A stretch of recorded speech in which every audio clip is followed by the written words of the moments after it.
Hello, welcome back to my YouTube channel. ഇന്ന് കുറച്ചധികം rosemary leaves കിട്ടി. അപ്പം ഞാൻ അത് വെച്ചിട്ട് ഹെയർ ഓയിൽ ഉണ്ടാക്കി. ഡബിൾ ബോയിലിംഗ് മെത്തേഡ് വഴിയാണ് ഞാൻ ഹെയർ ഓയിൽ ഉണ്ടാക്കിയത്. ഇതിന് വേണ്ടിയിട്ട് ഞാൻ കോക്കനട്ട് ഓയിലാണ് യൂസ് ചെയ്തിരിക്കുന്നത്. ആദ്യം തന്നെ ഞാൻ ഇലകളൊക്കെ അടർത്തി എടുത്തിട്ടുണ്ട്. ഈ റോസ്മേരി ഓയിൽ മുടിക്ക് ഭയങ്കര അടിപൊളിയായിട്ടുള്ളൊരു ഹെയർ ഓയിലാണ്. പിന്നെ ഇത് ഹെയർ ഗ്രോത്തിനെ പ്രൊമോട്ട് ചെയ്യാനും താരൻ തലയൊട്ടിലെ ഈ ചൊറിച്ചിൽ അതൊക്കെ മാറ്റാൻ നല്ലൊരു ഹെയർ ഓയിലാണ്. ഞാനിത് മിക്സിയിലൊന്ന് അടിച്ചെടുത്തിട്ടുണ്ട്. അതിൻ്റെ കൂടെ ഒരു പിടി പുതിനയുടെ ഇലയും എടുത്തിട്ടുണ്ട്. ഇനി പാനിൽ നമുക്ക് കുറച്ച് വെള്ളം എടുത്ത് തിളപ്പിച്ചിട്ട് ഡബിൾ ബോയിലിംഗ് വഴിയാണ് നമ്മൾ ഈ ഹെയർ ഓയിൽ ഉണ്ടാക്കാൻ പോകുന്നത്. ആ വെള്ളത്തിലേക്ക് ഞാനൊരു പാന് ഇറക്കി വെച്ചിട്ടുണ്ട്. ഇനി ഇതിലേക്ക് ഈ നന്നാക്കി വെച്ച റോസ്മേരിയും പിന്നെ പുതിനയിലയും ഒക്കെ കൂടി ഇട്ടിട്ടുണ്ട്. നമ്മൾ എടുക്കണ അത്രയും ഇലയുടെ തുല്യമായ അളവിലാണ് കോക്കനട്ട് ഓയിൽ എടുക്കുന്നത്. ആദ്യം ഇതൊക്കെ ഇട്ട് കൊടുക്കാം, എന്നിട്ട് നമുക്ക് കോക്കനട്ട് ഓയിൽ ഇട്ട് കൊടുക്കാം. ഇവിടെ തണുപ്പായതുകൊണ്ട് വെളിച്ചെണ്ണയൊക്കെ ആകെ കട്ടയായിട്ടിരിക്കുകയാണ്. നമ്മൾ കുറേശ്ശായിട്ട് ഇത് ഇട്ട് കൊടുക്കാം. മീഡിയം ഫ്ലെയിമിലിട്ടിട്ട് ഏകദേശം ഒരു 30 മിനിറ്റോളം എടുത്തിട്ടാണ് ഞാൻ ഈ ഓയിൽ റെഡിയാക്കി എടുത്തത്. ഈ റോസ്മേരി ലീവ്സിനെ കുറിച്ച് വേറൊരു കാര്യം പറയട്ടെ. നമ്മുടെ കൊതുകിനെ തുരത്താൻ വേണ്ടിയിട്ട് ഈ റോസ്മേരി ലീവ്സ് പുകയ്ക്കുന്നത് വളരെ നല്ലതാണ്.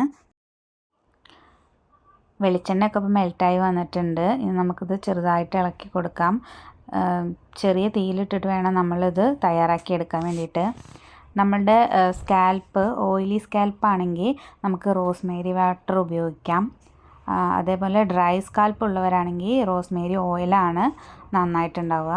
എത്ര നല്ല ഓയിലാണെങ്കിലും നമുക്ക് അലർജി ഒന്നും ഇല്ല എന്ന് ഉറപ്പ് വരുത്താൻ വേണ്ടിയിട്ട് ഒരു പാച്ച് ടെസ്റ്റ് ചെയ്യുന്നത് നല്ലതാണ് കേട്ടോ. ഇപ്പോൾ ഒരു 15 മിനിറ്റ് കഴിഞ്ഞിട്ടുണ്ട്. നിറം മാറി വരുന്നുണ്ട്.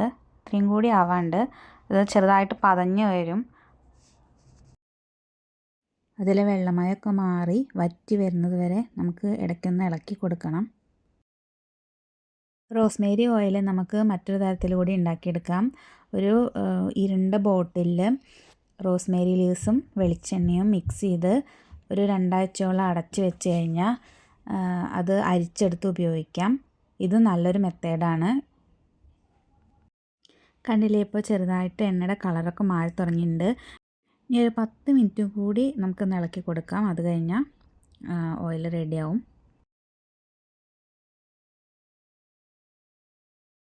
ഏകദേശം ഒരു അരമണിക്കൂറോളം എടുത്തു നമുക്ക് ഈ ഓയിൽ റെഡിയായി കിട്ടാൻ വേണ്ടിയിട്ട്.